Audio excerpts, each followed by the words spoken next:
joining us now on the show for a first time since becoming and retaining, Bully, the NWA World Heavyweight Champion. We bring him in, Nick Aldis. Nick, how are you today? I'm very well, gentlemen. But David, the real question is, how are you doing? I'm good. Have you dried those tears? Oh gosh, this is tough. How many nights have you cried yourself to sleep over your beloved Cody getting a loss? Yeah, your beloved Cody. Sunday night was rough. Can we get back? I wish I had the clip loaded up of you from 10 Pounds of Gold, where you're like, just the possibility that a Rhodes could be holding that NWA Championship. Unbelievable. I almost asked for subtitles. I said I wanted to have a disclaimer put at the end of that video saying this will be replayed again in English. He's been on for 1 minute and he's verbally eviscerated you. I love it. Well, Nick, hey, you know what? You're right. It is time for me to eat some crow. And I admit, on Sunday during that match, I was rooting for Cody Rhodes. And you're absolutely right, too. Going into All In, to me, the story was you and Cody Rhodes for that NWA Championship. And I thought that moment was special. And listen, we're going to get into that matchup as well, because we haven't been able to talk to you since All In. But you're right. I did think it was a special moment of Cody Rhodes winning that NWA Championship. But at the same time, I have always respected you. And I think you've done a lot for that championship title and the NWA brand. So the fact, I appreciate it. The fact that I'm just busting balls. No, and you have every right to, because I was rooting for Cody, and I did think that was a special moment at All In. But you do have my respect as NWA World Heavyweight Champion. Well, I thank you very much. I appreciate it, but it's well deserved at the same time. But yeah, no, we can talk about All In, and we can talk about NWA 70. I know there's a lot of ground to cover, so start at the beginning, wherever you want to start, boys. Nick, first of all, congratulations, great job, great match. So there's an old saying, you never forget your first.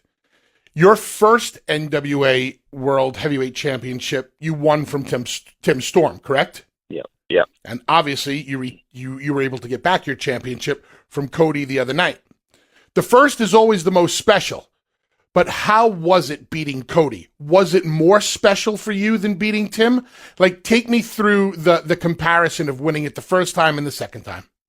I think so. I think, look, at the end of the day, it's nice to, it's always nice, like you say, like your first time holding a championship like that, you're never going to forget it. But, Cody and I is one of those situations that don't come along very often in our line of work, as you know, and it's a rivalry that's captivated everyone's attention. I would even go as far as to say it's the defining rivalry of 2018 in pro wrestling, and that covers a lot of ground, considering that we did it with a YouTube show for the most part, and obviously some support from Ring of Honor, who were very gracious in in facilitating us leading up to All In.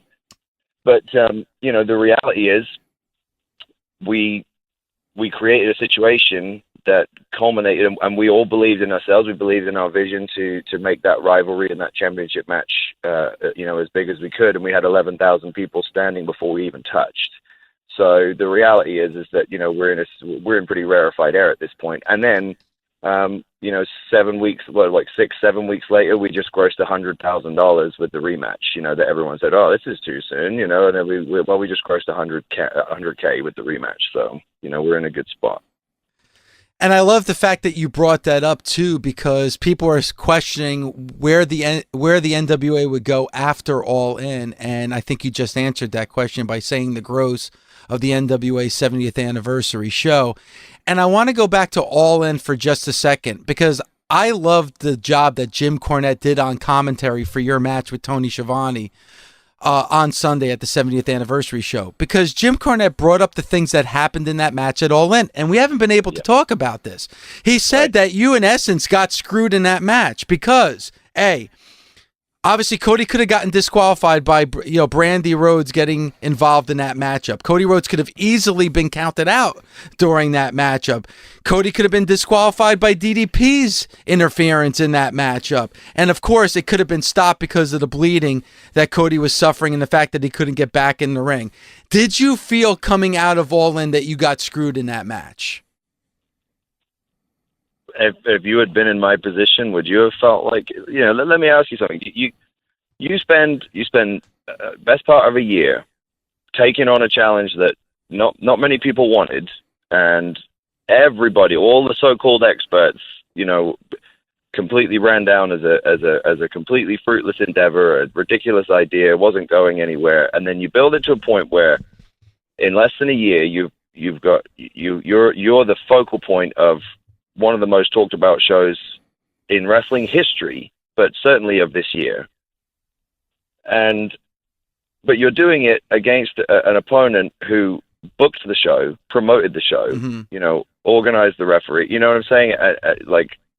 Obviously, walking out, there was a bit of an institutional advantage to Cody on that night. But at the end of the day, it's business. I understand, and Cody, he wanted that moment, and sometimes in this business, when you've got the pencil as well, you kind of engineer things in your favor, but ultimately, the truth will out, and Cornette did a wonderful job. Jim Cornette is a polarizing figure, no doubt, because he's very opinionated, but he's also, I think he can now take the mantle now that the great Bobby the Brain Heenan is unfortunately no longer with us. He's the best talker in the business, and so to have him articulate all of our story and all the multiple layers to it, because look, we're in the storytelling business. Some people are in the wrestling business. Yeah, some people are in the stunt business. I'm in the storytelling business. And Cody and I have proven that the storytelling business, when done right, can do big money. And who better to help us along with that than Tony Schiavone and Jim Cornette? And I'd like to give a mention to Joe Galli too, because he did a tremendous job all night. He did. You're right. Absolutely. And Nick, and go ahead, Bully. I'm sorry. Nick, you just brought up a term. You said when you have the pencil.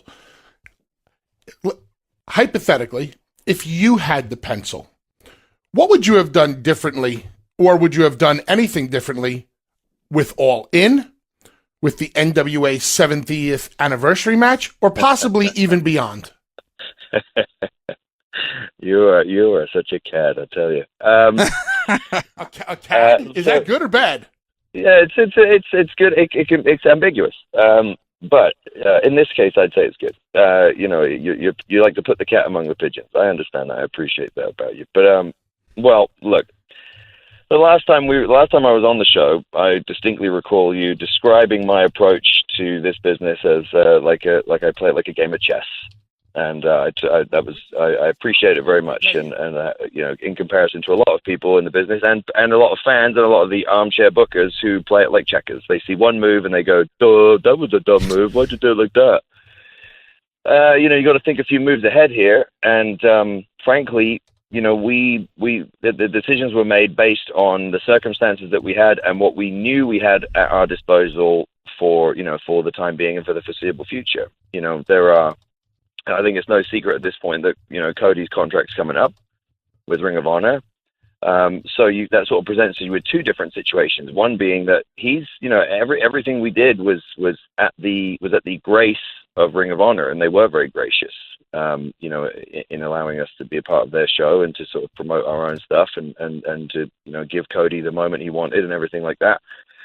But at the end of the day, his contract's coming up and who knows where he's going to end up. And so, you can look ahead to, potentially what about this and potentially what about that? But what we have to do, and like anyone does, and this is why I get so irritated when I see, we have way less fans than we used to, and we have a whole lot of, experts and critics, who aren't qualified. But that, that's just our culture. But the thing that they don't know, the thing that's never changed, is that they don't know what's really happening. They don't know multitude of circumstances that exist, you know, in leading up to any decision. But what I would say is that anyone who's questioning this and that, go ahead. You know, you're welcome to, right? Like this is, you know, these are the same people that a year ago said, what the hell did Billy Corgan buy with the NWA? No one cares about that. To the point where now they care so much about it. They're going, I can't believe that Cody's not the champion anymore. You know, oh. It's like, yeah, well, like I said, we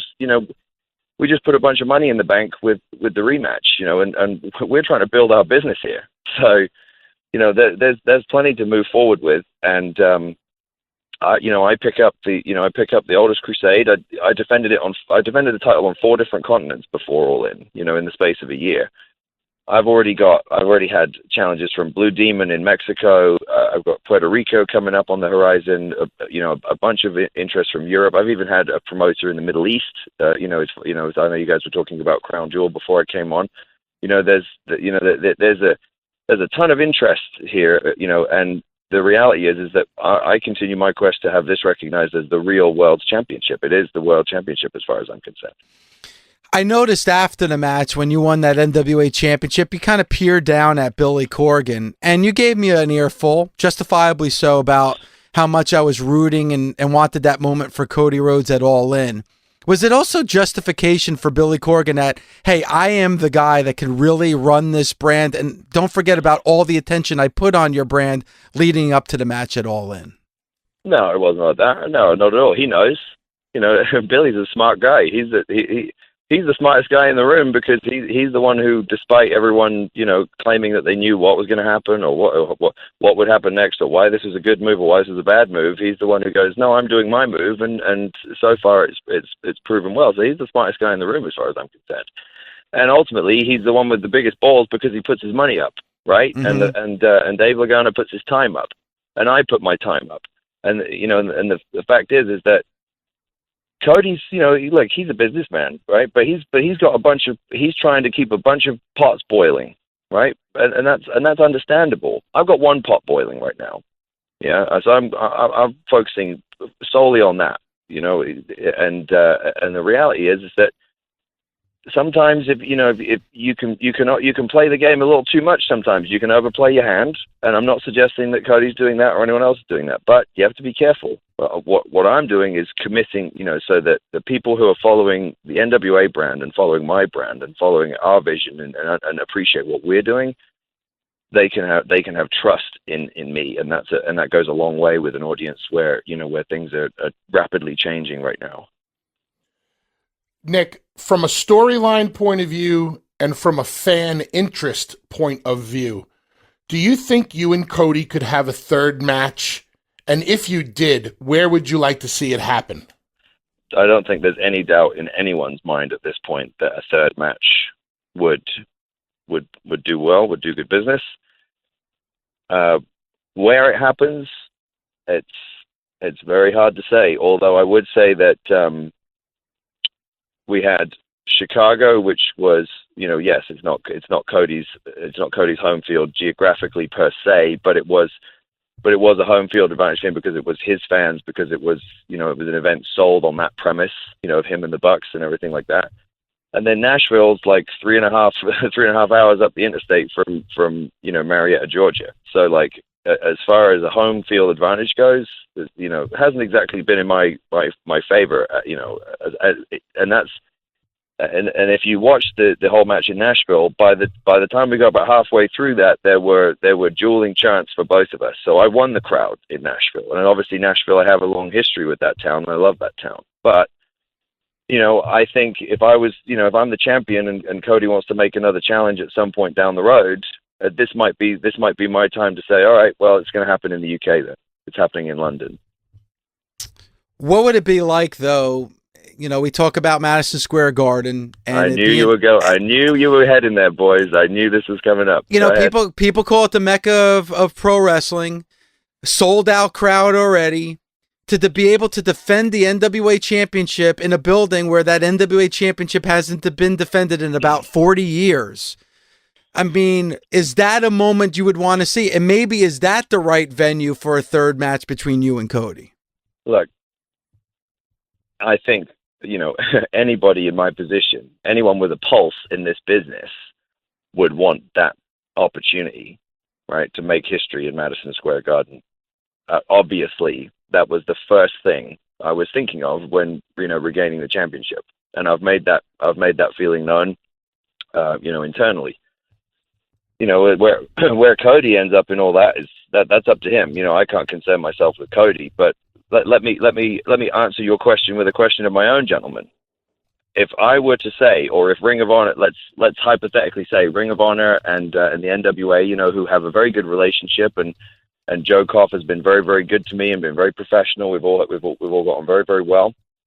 If Joe Koff wants to make history, if Billy Corgan wants to make history, if they all want to get together and make it, if New Japan want to be part of it and make history, if they want to say we together created a situation where for the first time in however many years, the NWA World's Heavyweight Championship, it will be defended at Madison Square Garden, do you not think that there would be a plethora of potential opponents? If every wrestler worth their salt would be throwing their hat into the ring, and that's the situation I want. I don't care who the opponent is. Okay. I want to put a situation out there where, hey, you come and bid, come and make us an offer. Okay, because I'm willing to do it. But you tell me, Bully, you tell me if we said, hey, the NWA title is going to be defended at Madison Square Garden, who wants a shot? Do you think we'd have any trouble finding an opponent? Because I don't. Well, I'm gonna ping pong with you here because I like the idea, but it is Ring of Honor and New Japan presents the G1 Supercard. You are Nick Aldis, the NWA champion. So putting you on the show, yes, I agree with you, is a very big deal because the NWA World Championship is being defended in Madison Square Garden. But you on that show is kind of a round peg in a square hole. So sure. With the New Japan roster and the Ring of Honor roster, let's forget about Cody for a second, because as you said, he has a contractual situation. We don't know if he's going to be around. So if you had to pick the opponent that you would want to defend your championship again out of the New Japan roster and the Ring of Honor roster, who would you want it to be? Ooh. Interesting. Well, I mean, let me say this: I don't know, whose contracts at New Japan are coming up or whatever. But to me, it's Tanahashi, it's Okada, or it's Marty Scurll. Off the top of my head, those are the three names. Okay. So Marty is your friend. Would you want to work with him because he's your friend, or because you know that you could have a better match with him than you would have against Tanahashi? That's not the concern. To me, it's the story. It's 15. That's 15 years in the making. The idea that two kids, who came from the middle of nowhere, where people laughed at us at the idea of wanting to be pro wrestlers in any way, shape, or form, in England. To then be able to be on a featured match at Madison Square Garden making history with the oldest and longest running World's Heavyweight Championship on the line, pretty interesting story if you ask me. But, hey, what do I know? No. Listen, you said earlier that we are in the storytelling business, and that is 1,000% the truth. And that story is a very good story to tell, because now you have Marty Scurll, a guy who will eventually be a top guy in Ring of Honor. I would say that he's just lower main event right now. Eventually he will be the guy, but that's one hell of a match to help get him there. So I like that story. I like that match. That's just my own personal opinion. And I love the situation we're in, because it's like I said before, it's like we're the prize fight approach to pro wrestling. Like I'm not trying to book anything for anyone. I'm just putting out there what I want. Because that's the situation we're in, and this is no different to boxing or UFC or anything else. Like at the end of the day, the fans will respond, just like we did a post-match press conference after NWA 70, and somebody asked me about which Brits I wanted to face, and I said there's only one Brit who to me who right now is at the top of that list, and it's Marty Scurll, and the buzz was there. You could hear it, you could feel it. Nick, don't you think you could take that match? I mean, yes, it could happen in the Garden, and we get that. But if it didn't happen in the Garden, you and Marty both being from the UK, don't you think that match could sell out a fairly large arena in the UK? Yes, absolutely. And where would you like to? Go ahead. Well, Wembley obviously has the history, but I've always had a special place in my heart for Manchester Arena as well. So and there are so many great venues over there, and the reality is that you're right. That and obviously that's something that we've discussed, and contractually, there's a few less holes to jump through in that respect, and maybe me and Marty might see more of that money if we were to go after it ourselves with a prize fight approach. So again, look, I'm a businessman, gentlemen, and ultimately we're going to do, we all bring our stuff to the table. That's what happened to All In. We all bring what we want to the table, and we shift it around a little bit, and we mold it and shape it, and then we come out with something, and usually it comes out with something pretty good. Nick, you mentioned before the 10 Pounds of Gold series that you can see on YouTube, and the series has been absolutely phenomenal. And we could talk about All In, which was sold out. We could talk about the Madison Square Garden and the future and the potential, which is also sold out. What was it like for you last Sunday, the NWA 70th anniversary show, to have that type of crowd, to have that type of gate, knowing that you had built this, you were being a big part of it, building the NWA brand to the point where it had that type of gate on Sunday? Well, it's a defining moment of my career. It's much like All In. That 2018 is a linchpin year for my career. I'm 31 years old now. I had reached a bit of a crossroads, no pun intended, a year or so back, where I decided, am I in or out? Because I had suffered some setbacks. WWE didn't seem to be an option, so you have to sort of reevaluate and decide where who you want to be in this business, and there's you got to piss or get off the pot, and I decided to piss, and now here we are. So as far as I'm concerned, it's full steam ahead for Nick Aldis, and we're still just scratching the surface here. This is our first standalone event. There were some production issues, we're owning them, we're fixing them, and I also want to make it known to anybody who's heard about those or anyone who bought the pay-per-view. Those have been fixed now, so you can go back to Fight and check it out, and the production will be cleaner and better. And as we move forward, the first thing we did, those of us heavily involved in the NWA from day one, we had a bit of a post-mortem on that event, and we said what we needed to change and what we need to do moving forward, because we understand that we're in a very valuable position here. We've built value, and we've built a loyalty with a fan base who really dig what we're doing, and we're going to keep growing. And so now we have to deliver every single time. And so anything that's not, I eat, sleep, and breathe this. I wake up early and I stay up late. So does Dave Lagana. So does Billy. When Billy's not making millions of dollars, selling out arenas all over the world as a rock star, he's talking to us on our group chat about the NWA business. And we're adding people to that mix. We brought in different people. We gave a lot of people a shot this Sunday to show what they could do to be a part of our infrastructure moving forward. And some guys really stepped up. They will continue to work with us moving forward, and we grow this team. And that's how we're going to grow this team, organically, with the right people who want this and want to make it work. The sky is the limit, And so for me, I'm looking at this now and going, we'll always do what's going to be best for wrestling fans, but ultimately what's best for the NWA fans is what comes first for me, and that will also translate to dollars. We haven't been greedy for money; we've been greedy for respect and loyalty, and as we've got that, it will translate to dollars down the road, and we're proving that, proving that every day. One of the things that I had said on the air after your match against Cody was, I believe if you guys play your cards right and take every advantage and opportunity and use it, that you guys, between you, Billy, and Dave, all doing your jobs very well right now, could definitely put the NWA back on the map. And it's your personality types all gelling together and working together. But I do have a question for you about personality types, because different personality types have always intrigued me in the wrestling business and how they are able to work together. Can you give us a little bit of insight in how you and Cody have been able to work together? Because I know the different personality types. I'd love to hear your view on it. Yeah, it's been a lot of fun, and I mean that in a, you know,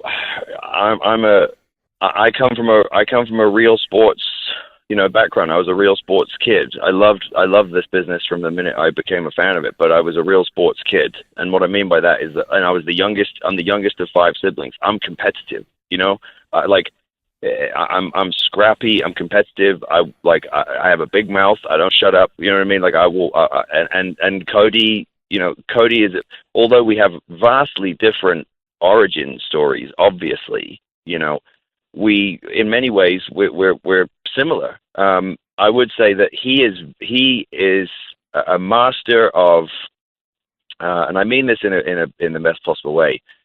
He is like such a social chameleon. He's so able to adapt, you know, and he's so charming and just knows how to work a room and to you know, to say the right things and to make you go, man, this guy's great. You know, he lifts you up when you're around him, and there's it's a real quality, you know, to that. And obviously, I'm sure some of that has rubbed off from his father. I didn't know his father, unfortunately, but from everything I've heard, it sounds the same. But you know, when in his private moments, when we've had our own private discussions, I mean, he can be a ruthless MFer. You know, the same as I can. I don't necessarily disguise mine as much. I just choose not to. But we like, it was so great because I think one of the reasons why our stuff works is because it's real. Like we do have a rivalry. We do look at each other's stuff and go, well, how come, you know, I look at, well, how come he's able to do this, you know, and then he's looking at me, well, how come he's able to do that, you know, and he would contact, you know, when we were working on the build for NWA 70, you know, it would be like, you gave too much of that episode to him. I should have had more airtime. And I come back and go, you know, and he says like, how's he looking? Is he in good shape? How, you know, what's his physique like? You know, because it's real, you know, and whenever you have that real bit of competition, that real competitive fire between each other, but an understanding that we need to do this dance to make money, you get magic in this business. And that's what I think that Cody and I have. And that's my assessment of him, is that we have a lot of unspoken communication with each other. You know, we know where each other stand a lot of the time because, you know, in many ways we're the same person. It almost sounds like you have a Brett Shawn type of rivalry. Could you think of a better comparison? But yeah, maybe, or Flair and Dusty, you know, okay. Where it's kind of like, Flair did that great promo where he said, you know, our egos run side by side. You know, I can't stand him getting ahead, and it hurts him, you know, or it hurts me deep down inside to see him get ahead and all that. You know, it's kind of like that, but at the same time, it's like it doesn't hurt me to see him succeed. I want him to succeed, and I think he does with me too. You know, deep down, like I think deep down we kind of love each other in a weird way, because it's like you need, you know, this, like, you need that guy to bring out something in you. And at this point in our lives, we just happen to intersect, you know, at this key point in this key year of, you know, this sort of latter part of 2018, where we've defined each other, you know, by our own rivalry. So it's like a yin and a yang. On yesterday's show, we had Mickie James, wife of NWA Champion, here on our air, and we obviously were talking about Evolution that's taking place on Sunday. How proud are you of her coming back to the WWE, being back in that family and that fold, and having a major match on that pay-per-view on Sunday? Obviously, very proud. You know, I get asked this a lot, and you know, it's not going to be a particularly interesting answer, I'm afraid, because the truth is, of course I am, but I would say that it was long overdue. You know, I felt like she was the best in the business when she was in TNA, and I actually felt like in some ways she had to leave WWE to find that, because she was able to, because there was that little bit of that anger that she found, you know, and that little bit of, because, you know, look, you talk about someone who can be sweet as, you know, sweet to your face, but be a ruthless, angry woman behind the scenes. Like, that's, you know, that's her 100%. And I think she had to find a little bit of that anger and a little bit of that ruthlessness to bring out that final piece of the puzzle. And then, and now, she's as good today as she's ever been. And, and I think that's shown by the fact that people don't even talk about her age, which is, which is great, because she doesn't, it's not like there is no qualifying part to that statement. Like, oh, she's great for her age. No, she's just great. Nick, let's separate the two for a second. Let's separate the fact that she's your wife and the mother of your child, and let's just look at her from a worker point of view as one of the boys. I think she's one of the best wrestlers there and could be better utilized to help get some of the younger girls over through quality wrestling matches. Do you believe she's underutilized? Remember, we're not talking about your wife. We're talking about one of the boys. Absolutely. And look, I think that's a lot of that's based on my philosophy on wrestling. A lot of those girls there are very talented in a controlled environment. What Mickie has is the ability to ad lib better, work on the fly. She has impeccable instincts, and look, and this is obviously I don't think it's any secret that overall the in-ring quality of women's wrestling has increased dramatically in the last decade. But I think if anything, that's almost the reason why she got overlooked, because she was that good when no one else was, and no one really paid attention to it. And she's better now, than she was then. But to me, what she has that a lot of those girls don't have is that instinct to be able to, to be able to read a crowd and do something, and not just go out and perform a rehearsed, routine. And like that's the difference between being a good wrestler and a great worker. And that's what I think she is. Wow, good stuff. And I want to ask you one quick question because honestly, Nick, it's what we've been talking about the entire show until we talk to you. And that's the Crown Jewel event that's taking place on November 2nd. Obviously, a lot of people are talking about it. Does it bother you, one, that somebody that you were just talking about, in Mickie James, isn't able to participate? And how do you feel about that event moving forward and taking place on November 2nd? It doesn't bother me that she can't be there, because, like, ultimately, pro wrestling is not going to change geopolitics, and I don't think anyone should expect it to. And I think it can get a little bit like sanctimonious sometimes. Some of these fans kind of delving into like geopolitical issues when they're talking about a pro wrestling show. But that's just me. Business is business. Like they're making huge money, and ultimately we're all. I think it was JR that said, you have to sort of, it's about creative and cash, and that I think it'd be difficult for anyone to turn down that sort of, that level of money. Mm-hmm. And, I see both sides of it, and I feel like that's it. Like there is no definitive sort of answer to that conundrum. It's just that's just the way it is. As for going going ahead with it, it's, like I said, that's a decision that they have to make. I'm not qualified to answer that, and I don't think anyone really is. It's just you just have to have your own opinion on it and make a decision, right? Like if you're so offended by the fact that they're still going and and all the rest of it, then you'll vote with your remote control and you'll stop watching. Yeah, but I don't see that happening. So it's kind of like, is it just recreational outrage like we are so prone to right now? And I'm not suggesting that it's recreational outrage to highlight some of the very concerning issues that are happening in the Middle East and happening in Saudi Arabia.